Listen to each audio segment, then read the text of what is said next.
आज ही कहा है कि हाइड्रोजन बम बाकी है और राहुल गांधी जी हाइड्रोजन बम जरूर फोड़ेंगे। क्या कभी और भी कोई बड़ा खुलासा होना है? क्या राहुल गांधी को पता है कि परमाणु बम और हाइड्रोजन बम में क्या अंतर है? वो मंद बुद्धि का आदमी वो ये नहीं जानता कि परमाणु बम और हाइड्रोजन बम में कितना अंतर है। उसे बता दिया गया है कि भाई एक परमाणु बम होता है और एक परमाणु बम से भी खतरनाक एक हाइड्रोजन बम होता है। केवल उसकी बुद्धि में ये बात उस मंद बुद्धि बच्चे की तरह जो से भर दिया गया है और वो कुछ नहीं जानता है। क्या लगता है राहुल गांधी जो बोल रहे हैं कि परमाणु बम से भी खतरनाक है ये वोट चोरी जो हो रहा है, इस पे क्या बोलेंगे? अब उनके बारे में क्या बोले, वो पिछले 10 साल से कुछ ना कुछ नया लेके आ रहे हैं। अभी तक युवा है, 58 साल का व्यक्ति कौन सा युवा होता है? 58 साल की उम्र में गवर्नमेंट रिटायर कर देती है, अभी भी राहुल गांधी युवा है, तो ऐसा युवा हमको नहीं चाहिए देश में। अरे तो कांग्रेस बोलती है ना कि युवा नेता है, विपक्ष का सबसे बड़ा युवा नेता। बताओ कि 58 साल की उम्र में कौन सा युवा नेता होता है? 54 साल के तो खुद हो गए, 58 में तो गवर्नमेंट रिटायर कर देती है सरकारी अधिकारी। वो जो एक हमारे दिवाली में फुटकी बम नहीं आता है, फुसकी जो निकल जाता है उसको आग लगाओ फूटता नहीं है, सेम चीज राहुल गांधी के साथ है। वो बोलते कुछ और है, सेम वही है, बोलते कुछ और है, होता कुछ और है। तो बोल रहे हैं कि वोट चोरी करके बार बार सत्ता में आ रहे हैं, हमारे लोगों के वोट काटे। 2014 से पहले वो क्या करते थे? वो क्यों नहीं आए हैं? और इससे पहले उनकी सरकार थी, राजस्थान में थी, छत्तीसगढ़ में थी और कर्नाटक और तेलंगाना में है, तो वहाँ उन्होंने वोट चोरी करके फिर सरकार बनाई होगी। आरजेडी का लालू का लड़का 9th फेल है और कहाँ से? दिल्ली पब्लिक स्कूल से। जो 9th फेल है वो क्या बिहार को चमका देगा? वो क्या बिहार का विकास कर देगा? क्या शिक्षा पे कभी ध्यान देगा? अरे मोदी जी ने इनके 56 साल में 64 साल में कांग्रेस ने MBBS की मात्र 50 सीट थी और जब से मोदी जी आए 11 साल में 1,15,000 MBBS की सीट कर दी हैं। इनके समय में 2 एम्स थे, कांग्रेस पूरे अपने जीवन में 2 एम्स बना पाई। इस देश के खिलाफ जो है कभी अमेरिका में बोलता है, कभी इंग्लैंड में बोलता है, कभी इस देश उसकी नसों में, राहुल गांधी की नसों में, खून में जो है देश के गद्दारी लिखी हुई है। और भारत की जनता पूरी तरह सजग है और उसे माँ बेटा को इटली भेजने के लिए जल्दी ही तैयारी कर रही है कि आपके तुमको इटली भेज दिया जाओ, तुम देश के गद्दार हो और तुम गद्दारी अब ज़्यादा सहन नहीं होगी। लेकिन जो राहुल गांधी ने अपनी बिहार में रैली निकाली थी उसका जो असर देखने को मिला है बिहार में, तो उससे लगता है कि कांग्रेस इस बार बिहार में काफ़ी हद तक अच्छा प्रदर्शन करेगी।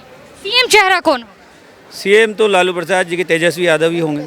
अभी तो उपराष्ट्रपति का चुनाव हुआ तो बैलेट से हुए, तो उसमें कौन सा वोट चोरी? उन्हीं की पार्टी के जो थे तो उन्होंने तो वोट उनका इनवैलिड हुआ और एनडीए को जो उनके वोट थे उससे ज़्यादा ही मिल गया, तो अपने सांसद तो बचा नहीं पा रहे हैं और वोट चोरी का आरोप लगा रहे हैं, है ना। तो मैं इसको फैक्ट नहीं मानता हूँ। बैलेट से चुनाव हो तो वो हार जाते हैं, ईवीएम में चुनाव हो तो हार जाते हैं। बस उनके पास एक हर चुनाव में कोई ना कोई एक नया प्रोपेगेंडा आ जाता है ना। तो वो हर बार कोई ना कोई नया प्रोपेगेंडा लेके आते हैं चुनाव लड़ने और फिर हार जाते हैं, फिर कुछ दिनों के लिए गायब हो जाते हैं, फिर कोई नया प्रोपेगेंडा लाएंगे अगले किसी चुनाव के लिए और फिर वो चुनाव खत्म होगा, फिर दूसरा कुछ लेके आएंगे। भाई की भी कहना सही है कि ईवीएम छोड़िए, यहाँ तो बैलेट पेपर से भी हार गए हैं। उपराष्ट्रपति का चुनाव हुआ तो उनके पास बहुमत था ना, बहुमत था ही सही। राज्यसभा लोकसभा सांसद थे वो भी भाजपा में जाकर। बहुमत के अलावा भी तो 15 वोट जो ज्यादा मिला है वो उसके बारे में क्या कहेंगे? बहुमत जिस जगह होता है बैलेट से हो कहीं भी हो तो होना ही था, उनको जीतना ही था। उनके पास 318 या 314 वोट थे तो 300 ही क्यों मिले? 14 कहाँ गए? महागठबंधन के 14 वोट तो उनको मिलने चाहिए ना, 314 का। हो सकता है उनको उपराष्ट्रपति के पद के जो उम्मीदवार थे अच्छे लगे हों। ईवीएम पे बोलिए। एक मिनट, ईवीएम पर मेरा कहना है, जैसा कि सर बोल रहे हैं ईवीएम में गड़बड़ी हो सकता है। मैं चैलेंज देना चाहता हूं पूरे भारतवर्ष में जो भी है, जिसको शौक लग रहा है, जो बोल रहे हैं बदनाम कर रहे हैं ईवीएम को, ईवीएम आप पॉसिबल है, हैक हो सकता है, गड़बड़ी हो सकता है, उसमें ईवीएम के जरिए चोरी अगर कर सकते हो, आओ यहाँ इलेक्शन कमिश्नर ऑफिस मेरे साथ चलो, अपने साथ टेक्निकल एक्सपर्ट लेकर के आओ और प्रूव कर दो कि ये वो ईवीएम मशीन में गड़बड़ी हो सकती है, हैक हो सकता है, इससे वोट चोरी हो सकता है। मैं इसको तुरंत 1 लाख रुपया इनाम दूंगा। जो भी आप जो है एक दिन में नेशनल हीरो बन जाओगे, एक दिन में पूरे भारतवर्ष के नेशनल हीरो बन जाओगे। आप खाली यहाँ टेक्निकल एक्सपर्ट के ला करके दिल्ली में इलेक्शन कमिश्नर ऑफिस है, चल करके आप प्रूफ कर दो कि जो है ईवीएम में गड़बड़ी हो सकती है। मैं उसको 1 लाख रुपया दूंगा। बीजेपी से कोई मतलब नहीं है मेरे को, मैं अपना पॉकेट से 1 लाख रुपया दूंगा। एकदम चैलेंज, खुला चैलेंज है। राहुल गांधी चुनाव आयोग ने भी चैलेंज दिया था, सेम चैलेंज। हाँ, 1 लाख की घोषणा नहीं की थी बस। जी ने आज ही कहा है कि हाइड्रोजन बम बाकी है और राहुल गांधी जी हाइड्रोजन बम जरूर फोड़ेंगे। क्या कभी और भी कोई बड़ा खुलासा होना है? क्या राहुल गांधी को पता है कि परमाणु बम और हाइड्रोजन बम में क्या अंतर है? वो मंद बुद्धि का आदमी वो ये नहीं जानता कि परमाणु बम और हाइड्रोजन बम में कितना अंतर है। उसे बता दिया गया है कि भाई एक परमाणु बम होता है और एक परमाणु बम से भी खतरनाक एक हाइड्रोजन बम होता है। केवल उसकी बुद्धि में ये बात उस मंद बुद्धि बच्चे की तरह जो से भर दिया गया है और वो कुछ नहीं जानता है। अच्छा, और भी युवा है राहुल गांधी की तरह, और भी युवा है हमारे साथ। क्या लगता है राहुल गांधी जो बोल रहे हैं कि परमाणु बम से भी खतरनाक है ये वोट चोरी जो हो रहा है, इस पे क्या बोलेंगे? अब उनके बारे में क्या बोले, वो पिछले 10 साल से कुछ ना कुछ नया लेके आ रहे हैं। अभी तक युवा है। 58 साल का व्यक्ति कौन सा युवा होता है?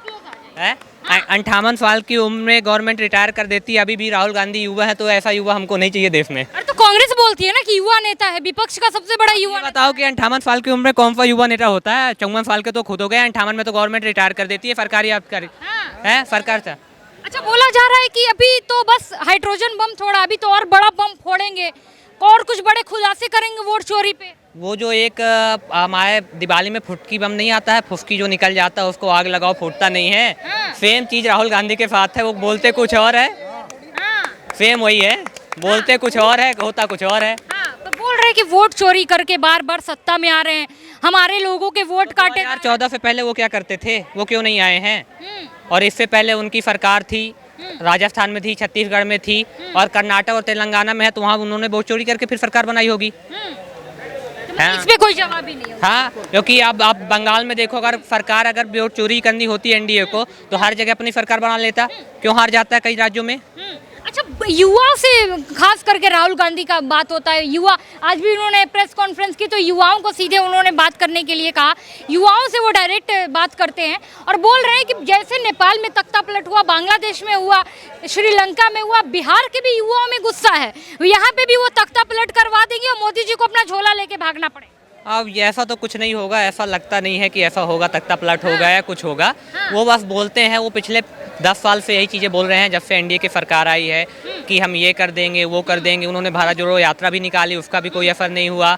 इसके बाद महाराष्ट्र चुनाव में उन्होंने बताया कि हमारा गठबंधन बहुत मजबूत है, विकास अघाड़ी था, वो औंधे मुड़ गिर गया। अब एनडीए यहाँ पे जो बात कर रहे हैं उनका महागठबंधन, वहाँ पे तेजस्वी अपना अलग राह लेके चल रहे हैं, बाकी दूसरी जो छोटी पार्टी है उनका अलग चल रहा है।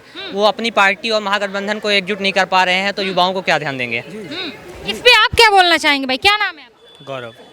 जैसे बोला जा रहा है कि महागठबंधन जो अगर एक साथ हुआ है तो सिर्फ इस वजह से हुआ है क्योंकि लोकतंत्र को बचाया जा सके, संविधान को बचाया जा सके। देखिए, एक्चुअली तो मैं कोई पॉलिटिकल मैं इतना हूँ नहीं इस पे, तो मैं कोई ऐसा अपना ओपिनियन दे नहीं सकता। तो मेरा कोई बीजेपी मतलब लगता है किस मुद्दे से? चलिए युवा पे बात पूछ लेते हैं। बोला जा रहा है कि युवा तख्ता पलट करवाएगा। क्या युवा तख्ता पलट करवाएगा? ऑब्वियस सी बात है, करवाएगा। आप मौका तो दो हमें।